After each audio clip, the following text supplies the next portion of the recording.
have a pretty good nuke. They don't feel that comfortable to pick, but they had a good nuke against Pain at Melbourne. So I think. Maui, what do you think?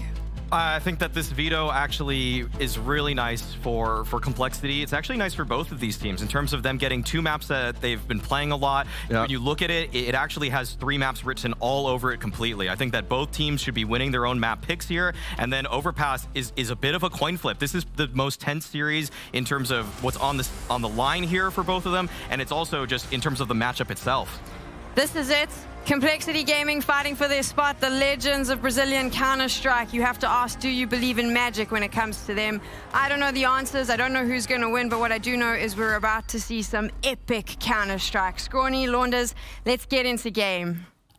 Yeah, let's do it. Waste no time. Final best of 3 of the America's Road to Rio. 2 teams that I think a lot of people would have chalked up as being attendees in Brazil for the actual major. Of course, it's not the way the cookie crumbled, and so they'll be fighting it out for that last chance. Halzerk said it. Feels bad for Brazil that the godfather of Counter-Strike won't be there.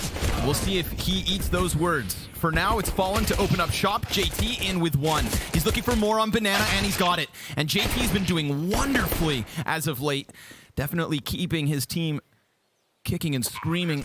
He dragged them across that win yesterday, but it is Imperial with the first round of the series. Oh yeah, and they're already really loud. I am so scared about this matchup. I mean, it's like on the one hand, the whole world wants to be able to see. I don't think that a major in Brazil would have even been possible if not for Fallen existing as a human. So the fact that, you know, he talked about it in the interview that this is something that is weighing on his mind, that they're trying to just qualify and they're not even sure if they will.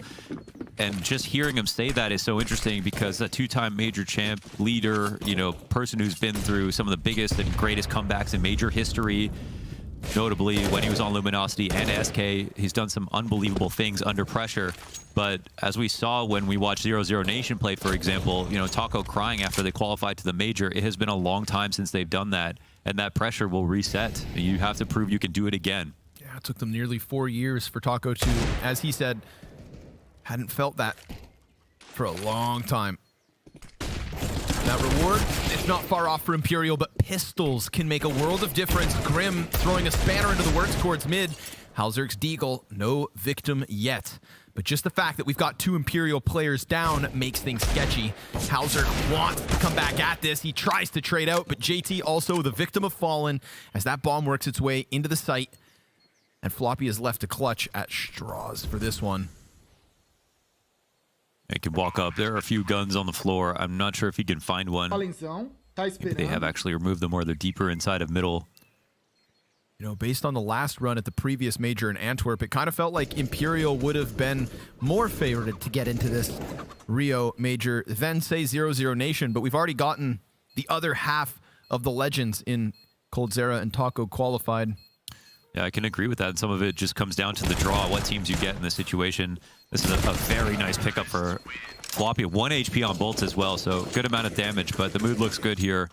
Of course, it's always going to be with Vinny. Even when things are terrible, actually, he's probably going to be smiling. He's just so full of positive vibes.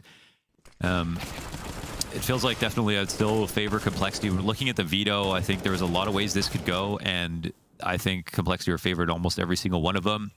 I think one of the scariest parts of this veto for Imperial is the fact that they have to pick into Inferno. And even though Complexity are on a 7-loss streak on Inferno, it feels like that's not going to go on forever. They constantly have to keep getting better at it. But one thing has been consistent in terms of issues for Complexity, it's mostly been mental. Their first maps have been incredibly slow. And so that's why it would make sense if this does get to a map 3. But it's not going to be just handed to them. Pistols here to prod. Ooh, Bolts, it gets away from him. Just too many bodies. Fallen's here to help. And so they keep that corner player and Vinny nice and alive. But look at the health here. Yeah, Cello, barely. Vinny, Fallen, all could have fallen here. Instead, 4 stand and Imperial, the 3-0 start. And they all had guns they want to keep moving forward. So that saves them a ton of money here. Testing the Complexity CT side once again. So we've seen that they've ironed out a lot of stuff when it comes to how they're approaching Banana, and with JT's individual level, these past couple days been so high, it's helped out.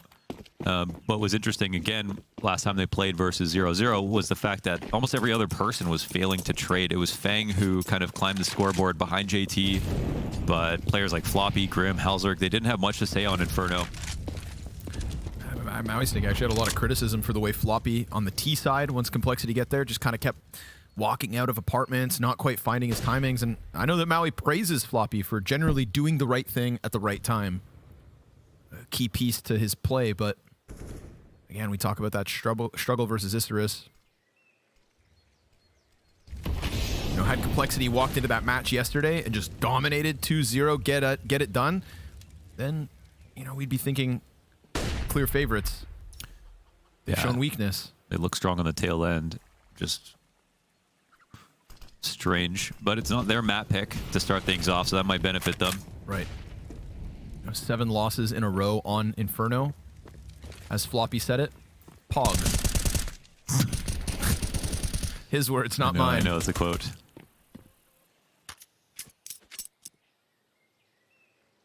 I think 8 losses in a row equates it to Omega Lol.